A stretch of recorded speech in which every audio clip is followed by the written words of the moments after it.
Putin says Ukraine's counteroffensive has failed.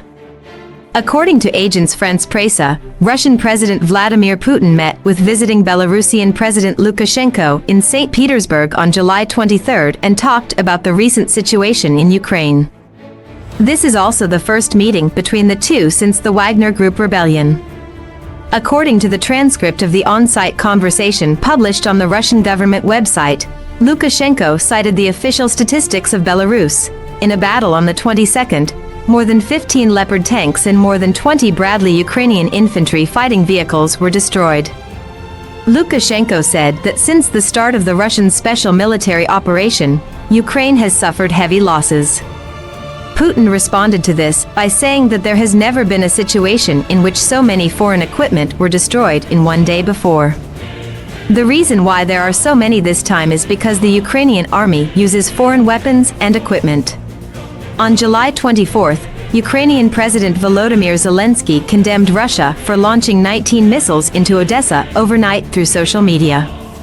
He said Ukrainian forces would retaliate against Russia for the attack on Odessa, while urging its allies to send Ukraine more air defense systems.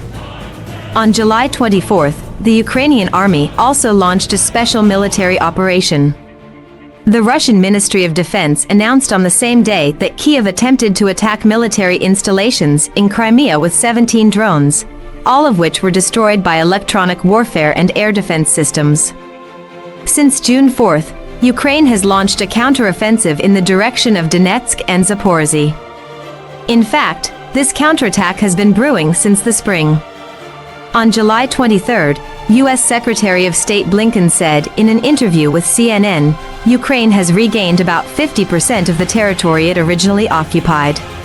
Ukrainian military observers said that the Russian army currently controls more than 100,000 square kilometers of Ukrainian territory. Ukrainian President Volodymyr Zelensky admitted in an interview with the British Broadcasting Corporation, BBC, that the progress made by the Ukrainian army on the battlefield was slower than expected. According to the New York Times report, in the first 2 weeks of the Ukrainian army's counterattack, about 20% of its weapons and equipment were damaged or destroyed, including tanks and armored vehicles provided by the West.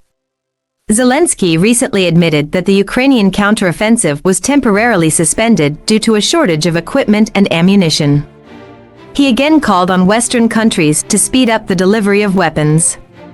U.S. officials said the counteroffensive, which had been suspended previously, resumed and could pick up speed as U.S. cluster munitions arrive on the battlefield. On July 13, U.S. cluster munitions arrived in Ukraine. The U.S. military said Ukraine could only use cluster munitions in a tactical environment. The target of its attack is the Russian army, not civilians. In response, Russian Defense Minister Shoigu said the U.S. decision to supply Ukraine with cluster munitions would prolong the conflict and that Russian troops were taking countermeasures to protect them from such weapons. Shoigu also stated that the Ukrainian armed forces have counteroffensive operations in the directions of South Donetsk, Zaporizhzhia, and Bakhmut. However, it failed to achieve its goals in these directions, and lost more than 26,000 soldiers and more than 3,000 pieces of military equipment.